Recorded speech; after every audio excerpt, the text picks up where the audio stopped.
हमारे daily blog में आप लोग को स्वागत है गाइस।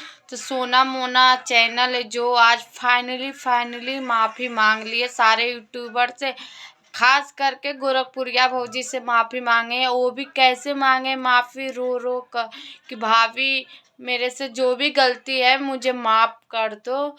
और वो जो बंदा माफ़ी मांग लेते हैं वो सबसे बड़ा चीज़ होता है। और जो बंदी जो माफ़ कर देते ना वो भगवान नहीं, वो भगवान ही होते।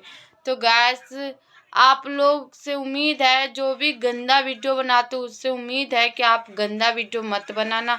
एक आप सबसे मीडिया वाले से मेरी ब्लॉग देख ले, आप सबसे प्रार्थना है कि जो बाबू के बेबी चैनल है उनका चैनल पर आप एक बार जाओ, कितना रफ वीडियो बना रहे। उनके लिए मुझे एक आप सबसे उम्मीद है कि उनका भी चैनल पर आप लोग जाओ और बात करो। बहुत गंदा चैनल वीडियो बनाते हैं।